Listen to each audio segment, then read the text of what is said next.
Up front at 9:30 tonight, the fight against time continues in South Louisiana, where land is withering away at rates never seen before. But amid the challenge, some innovation. Harrison Golden joins us with an in-depth look at how groups are guarding the coast. Harrison. Lauren, good evening to you. Now, looking out onto the Gulf, you may find yourself hearing a few boats, maybe some fish on the water, or maybe you'd hear nothing at all. There's a certain simplicity to all that landscape, but for Native Americans who have called it home for centuries, there's nothing simple about their most pressing threat. Yeah, this is my way of life. With a wheel in his hand, Donald Dordor wraps around the fingery bayous at the feet of America. His catch, tonight's dinner. I didn't learn too much in school, but I learned I could live off the land, and I don't think I'd starve. And for the Pointe-au-Chien tribe 60 miles south of New Orleans, much of that land now sits bare or underwater. When I grew up, where water is now, we played back there. Where there's no trees now, there used to be oak trees, fruit trees. They used to, now it's a stick. Yeah, that trees on both sides of the bayou. They've been like more like a forest instead of the way it looks this way. The tribe cites a few culprits. For one, levees built decades ago to shield South Louisiana from the mighty Mississippi have starved the trees and roots of helpful sediment. This as some 10,000 miles of oil company canals widen, sucking in the salt water that chews at the coast.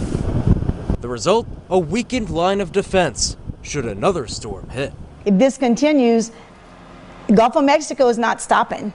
Members have feared their tribal mounds could be among the next to fall, mounds their ancestors built centuries ago to wait out the floods. That's work that our people did, our ancestors did, and we do not want to lose that. I just imagine in my mind how much dirt and how much time it took them to put that up, and they didn't have no excavators way back then, so but it took years to build up that high. That's why I hate to see that getting washed away. The U.S. Geological Survey says Louisiana loses about a football field of land every 100 minutes. And so before any more minutes can further thin this tribe's sacred mounds, a special delivery returning to the water. It's all that makes Louisiana, Louisiana. Jimmy Frederick is with the Coalition to Restore Coastal Louisiana, which is lining 400 feet of Pointe-au-Chien's tribal mounds with 200 tons of oyster shells. And we say it's a delicious and simple way to restore our coast, because that's really what it is.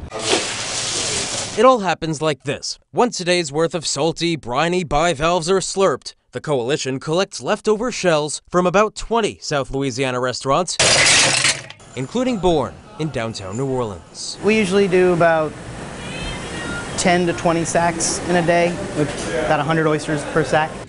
And then they're trucked down to Buras, Louisiana, which is about 75 miles south of New Orleans. So they cure for 6 months. They sit in the sun so that the sun can bake off the bacteria or anything that might be contaminating the shell. Then baskets of those shells head back to the water, where all of their nooks and crannies offer surface area to absorb wave energy, cushion the coast, and house new oysters. You could call them living coastlines that filter and rise with the sea. It really is gratifying that we're able to do something tangible, not just for the land, but for the people that live there. The Coalition's collected some 4,000 tons of shells since 2014, piling them along the Louisiana coast. But for the Pointe-au-Chien tribe, you have to be able to respect the past to move forward with the future. It's the latest oyster reef that'll keep a piece of their history above water. It's home, it's paradise. God's country. Friendly, welcoming, sharing. Everybody knows everybody. The billiards, and then you had the knock-ins, the hotards, and the door-doors. And now, the oysters too.